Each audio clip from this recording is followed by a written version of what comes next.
Welcome back, Principles of Accounting 2 students. Today I'm going to cover a whole slew of things in Chapter 20. Pretty much just bang them all together. So bear with me here. I'm going to do a lot of little things in a very short period of time. I'm going to draw your attention first to this. I wonder if I do... No, I can't.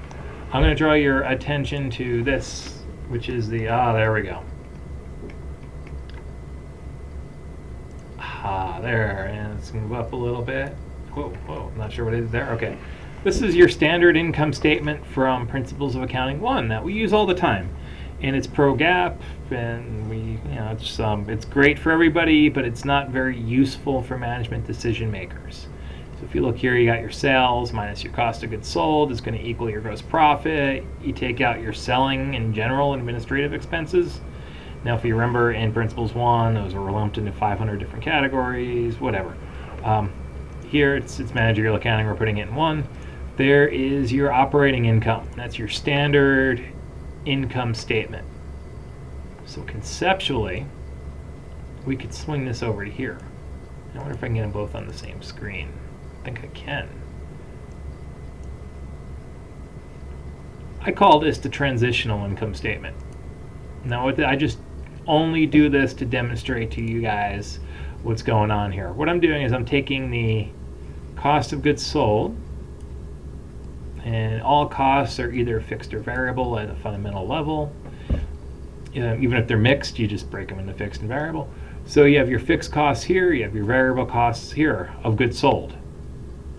200,000, 100,000 is 300,000. So this is really the same thing. All I'm doing is dividing that 300,000 into fixed and variable.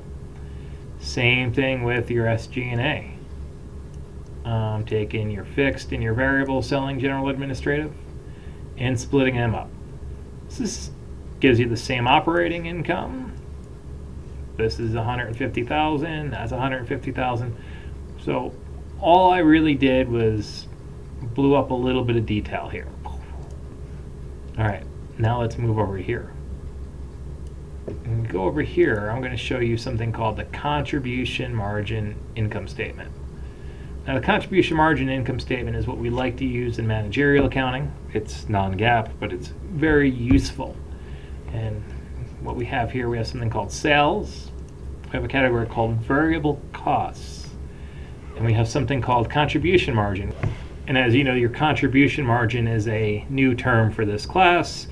All it is your sales minus your variable costs. Very similar to gross profit. Then we have your fixed costs, and then you have your operating income. Now, what we're doing here, we're taking your variable costs, and we can't lose any.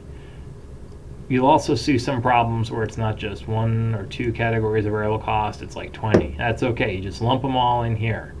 So your variable costs all go in there, and all these fixed costs go here.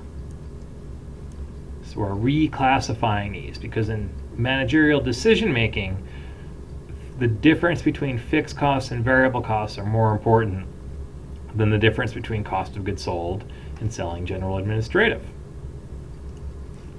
Let's do this real quick. Our sales shouldn't change unless I make some sort of typo. And let's make these dollars, make them look nice. There we go. Our variable costs, we're going to have the variable cost of goods sold. We're going to have the variable SG&A. And your contribution margin, again, you just subtract the two. Oh, you know what also helps? If I write the number in. Okay, so now if you notice, our contribution margin is a different number than gross profit. That's okay. Let's take our fixed cost. We have our fixed cost here. We have your fixed selling general, and we have our fixed cost of goods sold. And when we subtract these two, how do you know you did it right and you accumulated all the costs? Check this out. The operating income is the same. And your sales are the same. Right? So the big difference is this thing called contribution margin, and the big thing is that we're separating our fixed and our variable costs, and that gets huge. Now let's say we made 100 units. Just to give you a quick rundown, we could say that our sales per unit is $5,000. We could also say our variable cost per unit is $2,000 and our contribution margin per unit is $3,000. We can do all that if we want. We could do, that's actually, those are the three that really make sense. We'll get back to that in a minute. All right, let's make this a little bit smaller again. So now that we have our contribution margin income statement, I'll show you a couple other cool things. One of the things that we do with the contribution margin income statement is something called, and I guess you probably can't see what I'm looking at, I'm right here, something called contribution margin ratio, and the book loves the contribution margin ratio. And all you do is you take your contribution margin, which we have over here. Let's see if I can still fit this all on one screen. Take your contribution margin, you take your sales, and you can do this in either units or dollars, and you take your contribution margin divided by your sales, and you get a 0.6, which we like to call 60%, and it's always safe to have 2 decimal points on a percentage, because that could change the meaning a little bit. That means that every dollar of sales contributes 60% of every dollar of sales, is probably a good way of saying it, goes to the contribution margin, which is really good. That's one of the ways we can manage our variable costs. All right, another thing we're going to use even more so than the contribution margin, it's way more important, is called operating leverage. Now, operating leverage tells you how much your operating income is going to change based on a dollar of sales. And you can tell that based on how much fixed costs you have, fixed cost coverage, all this crazy stuff. All right, so you got your contribution margin here. You have your operating income, and you just divide them. And I feel like I did something wrong here. Oop, I did not. That's what I'm trying to do. Okay. Now your operating leverage is not going to be in a percentage. It's going to be in a whole number. And this number is 6. So that means, let's say sales increase 10%. That means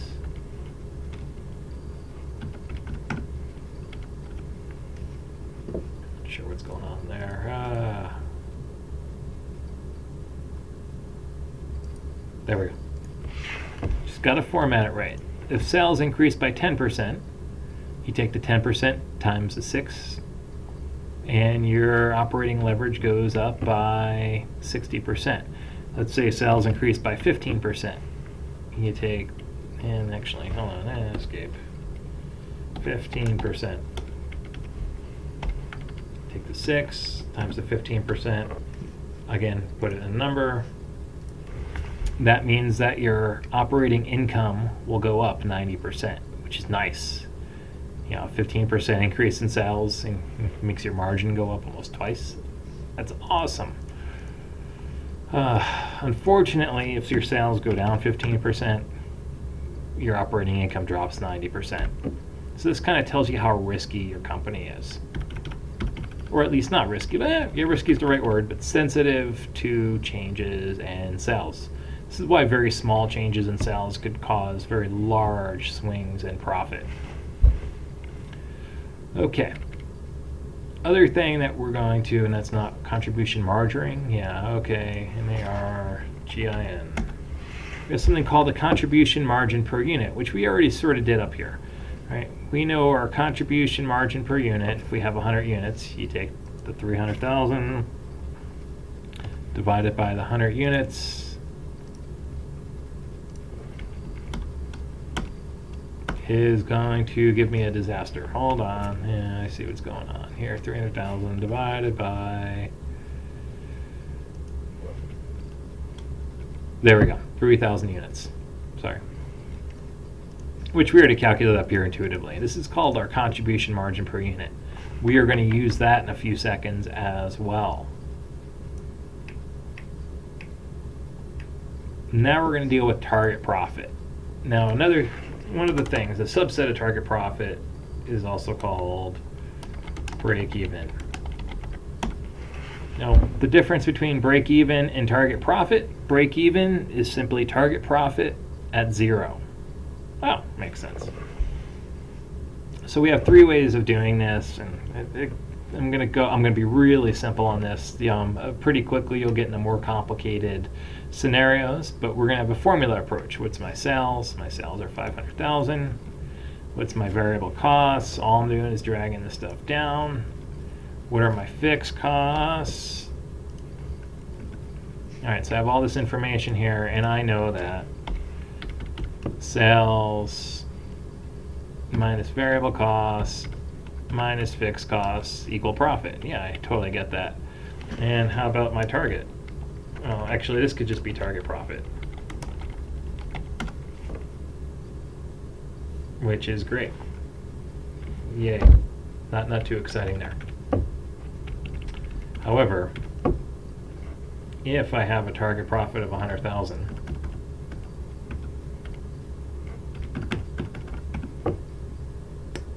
what would my sales and variable costs be? Ooh. So the question there would be, how many units do you have to make? Well, the nice thing is that doesn't change. And we know our sales per unit this is going to be more complicated. Let's skip this for now. Let's just call that good, and we'll go back to that in a different video. All right, same problem though. Here's our contribution margin approach. We've got our fixed costs. We've got our target profit. Remember our target profit, I'm going to make it at $50,000. Why? I just came up with it. And then you want to divide it by your contribution margin per unit, which we already calculated. So what do you want us to do? You want us to take our fixed costs plus the target profit divided by the contribution margin per unit. That means I need to sell 100 units to make a target profit of $50,000. Now what's great about this, what if I wanted that $100,000 profit? That's 10,000. That's still 10,000. 100, 1, 2, 3. I need to sell 117 units. This is way easier than this formula approach. Matter of fact, in Excel, there's no way to do it this way. I'd have to use a chalkboard and some algebra, whereas essentially you're always using a contribution margin approach here. Simple, fast, clean, good to go. Oh, what's our required sales in dollars? 117, oh, hold on.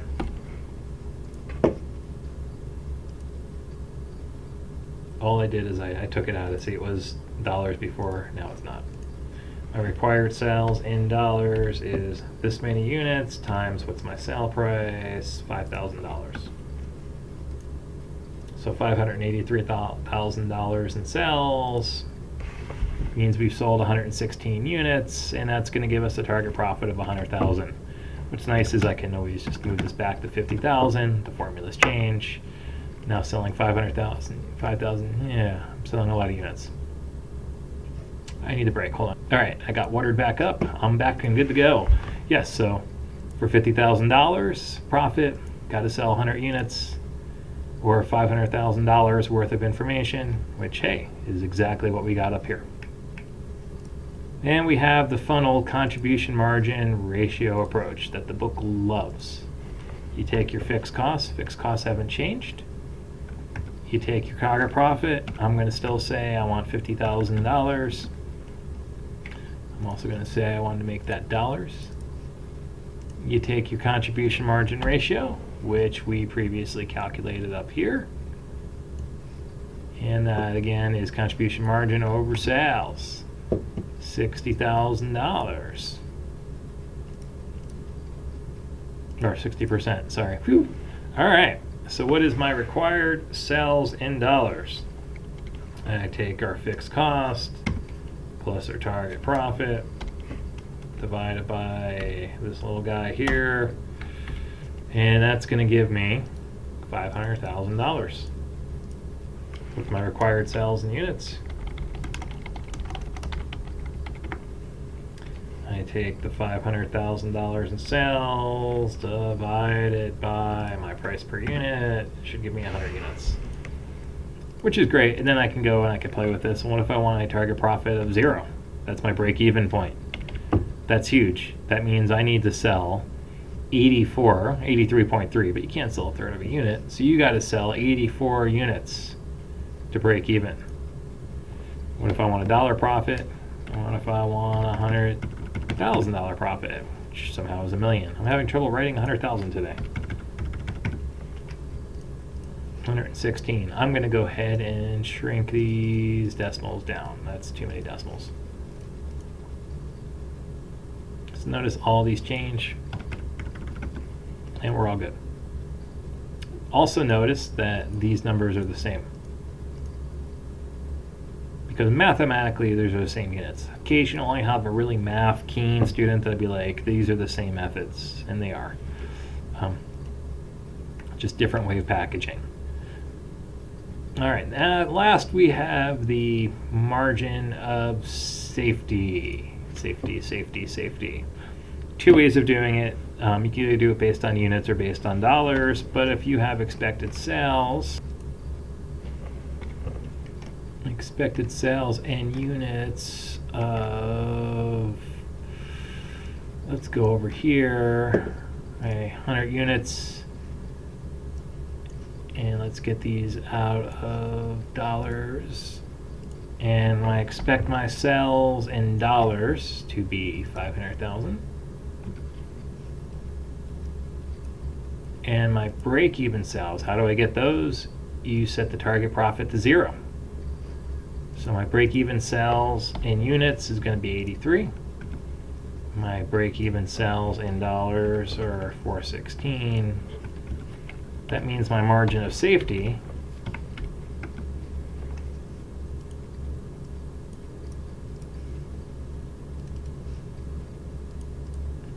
is going to be 16.67 and $83,000.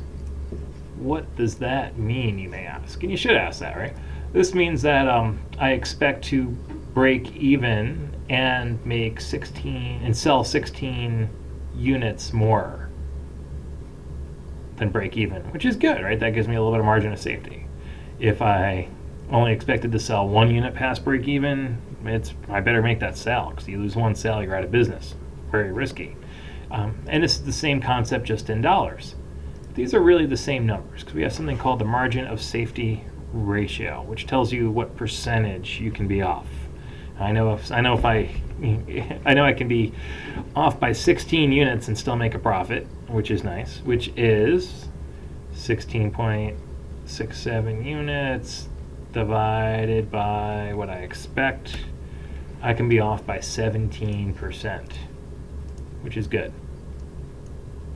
And you notice with dollars, it's the same thing. My sales can be off by 17%, and I'm still not going to the bank asking for money. Well, that's a different issue. You probably are anyway, but that's something else. All right, I think that is probably enough for this chapter. Formula approach is easy. Let's go ahead and do a formula approach. We'll do it the right way. Sales, variable cost, fixed cost. All right, and so we know sales minus variable cost minus fixed cost equals target profit. And we know our sales are going to be this. And we know our variable costs are going to be that. Told you to get back to this. And we know our fixed costs are going to be that. And then we can figure out our target profit just by using a formula, right? We have sales minus variable minus fixed is going to be $50,000. Did I do something wrong there? No, this is supposed to stay 50. I didn't put a formula in there. Right, sales, now I'm freaked out. Yeah, we're good. All right, well that's great, except usually management sets the target profit. So all you got to do is say, well, all right, what if I want target profit of 100,000? Well, I know our sales are going to be a certain dollar per unit, right? Sales per unit times units equals sales. Variable cost per unit times units and fixed. Follow me so far? This is the same as sales. We know our sales, and then just we need to solve for this. Yeah, I don't want to do algebra. All right. What do we have? We have our sales per unit. We already calculated this. $5,000 is our unit sales. Remember this in the beginning? You probably don't.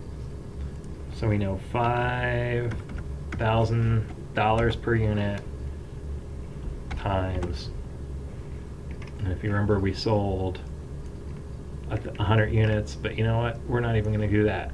We're going to sell X units. So your variable cost per unit, like I said, this is impossible to do in Excel. You really need a chalkboard. Your variable cost, $2,000 per unit.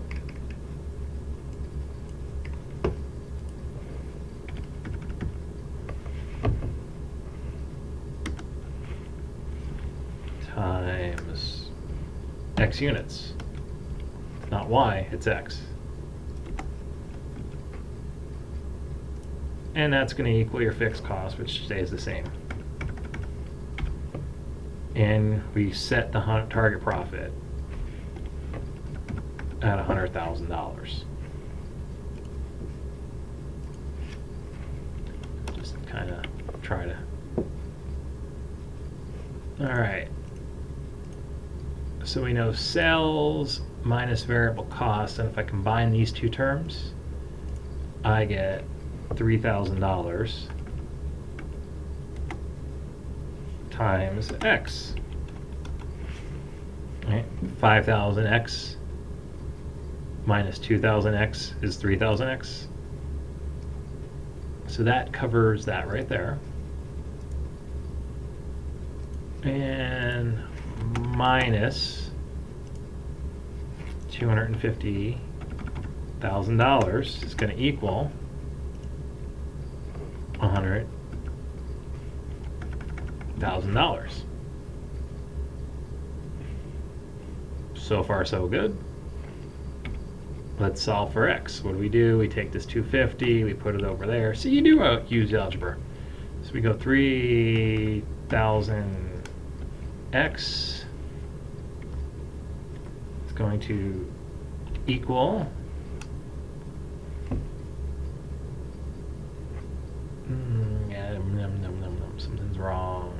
something's wrong.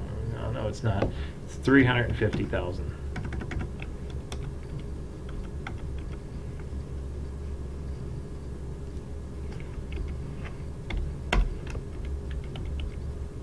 Because you carry that little minus sign over with it too, so then you end up adding it. Which then we solve for X. And X is going to equal the spot. No, it's going to equal $350,000 divided by the 3. And that's a really long way of saying 116 units to make a $100,000 target profit, which is exactly what we got there. So the lesson is only use this on a notebook with pen and paper. If you have a computer, use this. It's faster, it's cleaner, it's easier, it's way less confusing. But when you're starting out, 8th, 9th grade algebra, that's the way to go. All right, probably more than you need to know. That just looks terrible. Sorry. I'm probably going to edit that out in a semester or two. Have a good night. Bye.